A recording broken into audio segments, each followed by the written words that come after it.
ଦେଇ ଚାଲିଯିବି କିଛି ତ ଦେଇପାରିଲିନି ନର୍ସିଂ ହୋମଟା ତା ନାଁରେ କରିଦେଇଛି ନିଅନ୍ତୁ କୋଉ ନର୍ସିଂ ହୋମ? ଆର୍ ନର୍ସିଂ ହୋମ।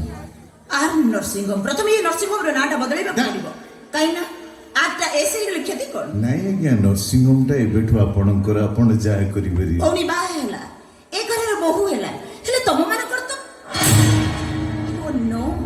କେତେ ସୁନ୍ଦର ମୁଦିଟେ ପିଞ୍ଚ ଦେଖି। ନାଇଁ ଆଜ୍ଞା ସେଇଟା ମୁଁ ଦେଇପାରିବିନି। କ'ଣ କଲ ଦେଇପାରିବନି? ଧର ତମ ମୁଁ ଦଉଛି। କ'ଣ ହାତର ମୁଦିଟା ବାହାରୁନି? ମନା କରୁଛି ନା ମୁଁ କ'ଣ ଦଉଛି ଚାଲ।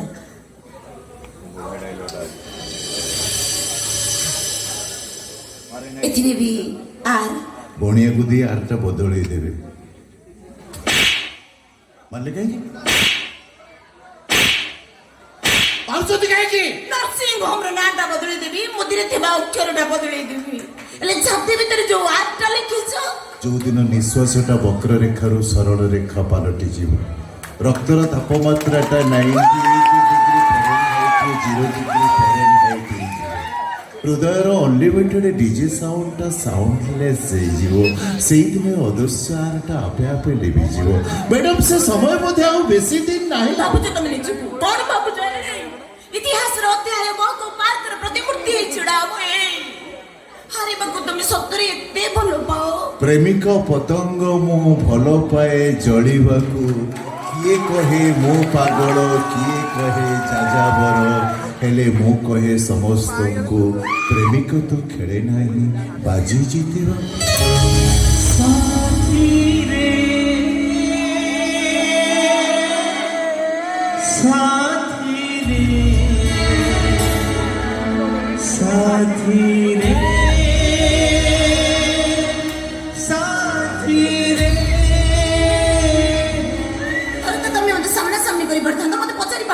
କଣ ପଚାରିଥାନ୍ତି?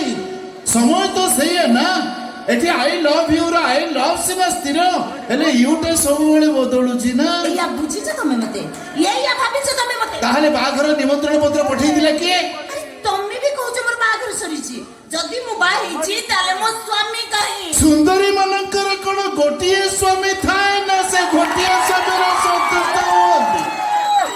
ତାହେଲେ ମୋ ହାତରେ ଶଙ୍ଖା ମଥାରେ ସିନ୍ଦୁର ତ ତମେ ଦେଖିପାରିଥାନ୍ତ। ତମେ ପ୍ରାୟ ଜାଣିନ ଆଜିକାଲିର ଝିଅ ମାନେ ବିବାହ ପୂର୍ବରୁ ସିନ୍ଦୁର ପିନ୍ଧିବା ପାଇଁ ଯେତିକି ବ୍ୟସ୍ତ ବିବାହ ପରେ ସିନ୍ଦୁର ଲୁଚେଇବା ପାଇଁ ସେତିକି ବେକର।